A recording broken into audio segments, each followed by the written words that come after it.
Hi guys, this is Lilibet M. Salvador and welcome to my YouTube channel. So this video is lesson number 1, chapter number 1 of the 15 chapters of the basics of English language. So if you wish to learn more about the basics of English language, don't forget to like and subscribe in my channel. So this video primarily discusses about the first lesson, which is the two parts of the sentence. So I have prepared a PowerPoint presentation for this matter. So to start with, let me minimize my webcam so that I can present it to you now, my PowerPoint presentation. So here is it. Okay, this. So what I was talking about to you earlier is that this is now the part 1 of the basics of English language. So first I'm going to test your sentences and then we'll discuss about the basic sentence part. So before we go to the sentence or basic parts of the sentence, I should say, let me start by testing your sentences. Why? Because I believe that each person learns to speak a language as a child, and each person develops a built-in sense of that language, right? For example, you have developed a sense that tells you or whether or not a word or group of words is a sentence. So I want to test your sentence sense, and I'm going to present to you some group of words. Okay, so this one. Okay, tournament day 1, tennis, the. So do the following words make sense? Of course not. So if not, then you're going to rearrange them to make a sentence. Well, probably you have no trouble arranging these words because I believe that this is very easy for you to do it. So we have here now the sentence, Dave won the tournament. Okay, your sentence sense lets you know the order of the words should have to communicate an idea. So we can say, therefore, a sentence is made up of words that follow a sensible order. All right, so let's now have an exercise for the sentences. So it says here, you're going to use your built-in sentence sense. Arrange each of the following group of words to make a sentence. Begin each sentence with a capital letter and end with a period. So don't forget that if you are writing a sentence, you have to start it with capital letter and you have to end it with a period or a punctuation mark. Alright, so let's have the first group of words. As you can see, we have here on the screen, door slammed the kitchen. And for group number 2, we have thunderstorm 2 lasted the hours. And number 3, roses picked all the chap. Number 4, sharpened pencils the TED on desk.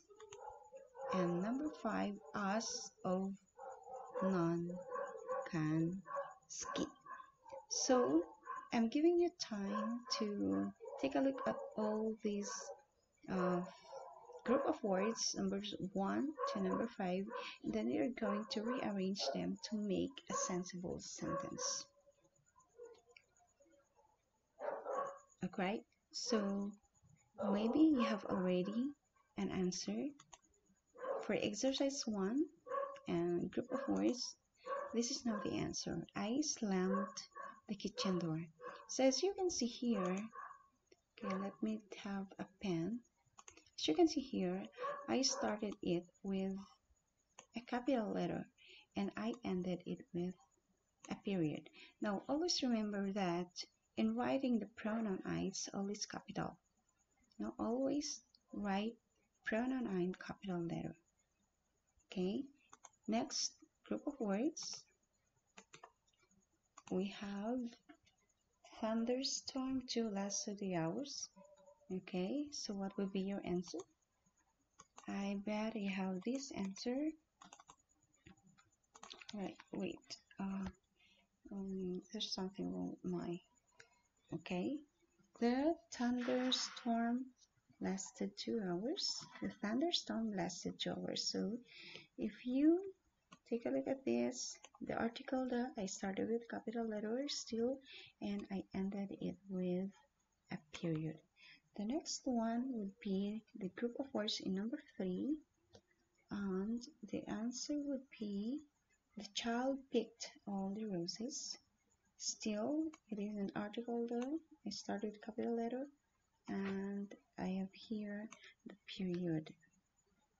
Now let's take a look at the 5th one. Sharpen pencils, the third on desk. Are we ready for the answer?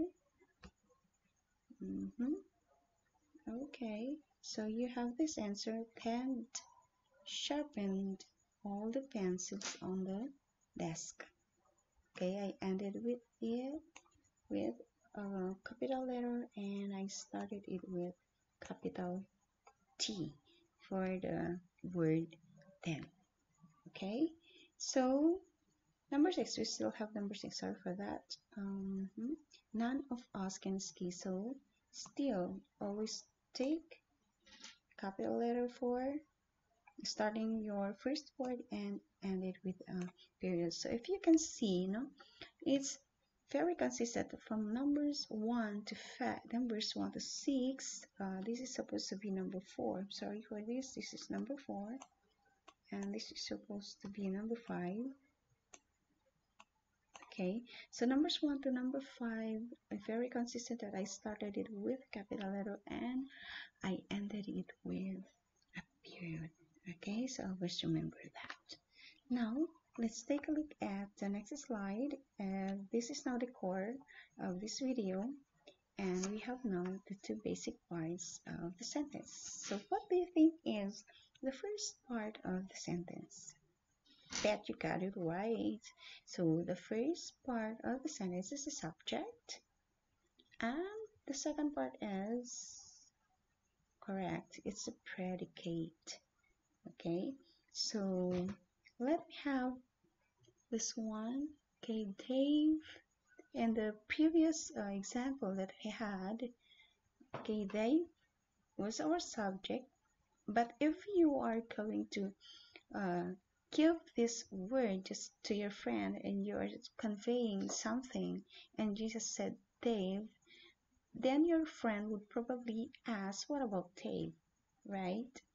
And if, for example, you have said this group of words won the tennis tournament, so your friend would surely ask about who won the tennis tournament. So you are not conveying the complete one.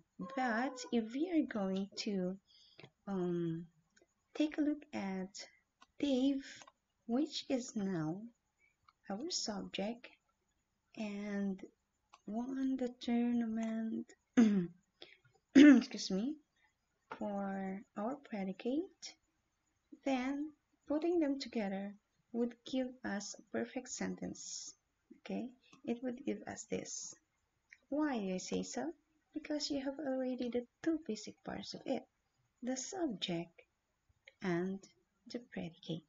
So don't forget, there are 2 basic parts of sentence, the subject and the predicate.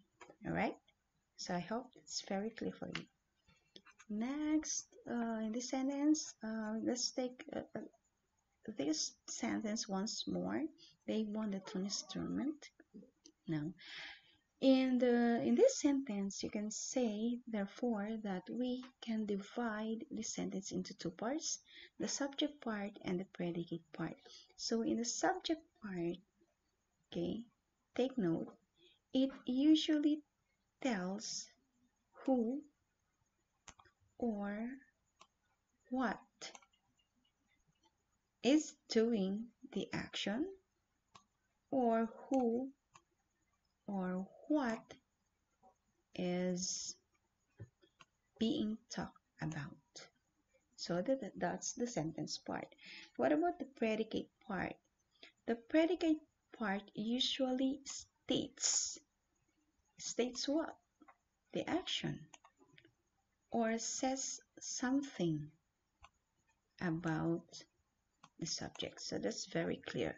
The subject part tells who is doing the action, or what is doing the action, or who is being talked about, or another one, what is being talked about in that group of words. Okay? For the predicate part, it usually states the action, and it states or says something about the predicate. Now, in the next presentation, I have prepared a 2-minute exercise. Okay, this is quite long, but it will give you enough time to do it. So, what are the subject and the predicate in each of the following sentences? So, let's read them one at a time. Number 1. So, let's take number 1. She won the chess tournament. Number 2. Volcanoes rumble. Number 3. Taxis in the street rattle. Number 4. Kashmir took biology course. And number 5, Kashmir and her best friend Hanalet took a special 9-week biology course this summer. So, in each of the sentences, everything to the left of the slash mark, okay, is the subject, and everything in the right of the slash mark is the predicate, as you can see. So, where is this slash mark? If you notice, I have put a slash mark there. Number 1, number 2, all the way through number 5. So, there, I put the slash mark to divide the sentence part and the predicate part. So I've said a while ago, everything to the left of this slash mark, okay, everything to the left of the slash mark, okay, is the subject, and on the right is the predicate. All right. So, which subject consists of one word only, if I may ask? Which of the following consists of one word only from the subject part? Yeah, it's very, very obvious that here, sorry for that, may just have a highlighter for this matter, and I want to pick what color. Let me have red one. Okay, this one, she, which is one word. Volcanoes, yeah, you're right, and Kashmir. The rest, group of words, right? And for the predicate part, you just have to take a look at that, and you have to decide which one in the predicate part consists of one word. Oh, sorry for that, that's a cat. Alright, and then next we have the exercise number 2, which is still a 2-minute exercise. I'd like you to put a slash mark between the subject and the predicate to separate them. So separate the two basic parts of the sentence part and the predicate part. So you just need to put a slash in between them. So it's a 2-minute exercise, and if you wish me to help you with this, then let's do it. Okay, number 1, the tiger roared. Okay, where do you think I will put the slash mark? Yeah, yes, in between tiger and roared. There we go. Then I jog all the way around the lake. So where will I put that? Is it here? Is it there? Who is doing the action? Of course, it's I. There. It's between the pronoun I and the verb chopped. Okay, 3 girls pushed Trinidad's old car into the gas station. So where do you think? Where I put a slash mark, it should be between the subject and the predicate. Yeah, correct. The 3 girls. Alright, and number 4. Our neighbors plant corn in their cornfield every year. Ah, there goes. Did you get it right? That's so perfect. And for number 5, they caught a mouse in one of the traps. Okay, it should be written here. Did you get it? Did you get it, I should say? Well, if you cut them, all the answers, then perfect. You are now mastering the 2 basic parts of the sentence. So, that ends now the presentation for the 2 basic parts of sentence. Now, in the next lesson, which is lesson number 2, I'm going to discuss there on focusing on the head words and focusing on the predicates. So if you wish to continue this lesson, the entire lesson for that matter, then you have to like and subscribe in my channel to watch out for the next videos. Thank you and good day.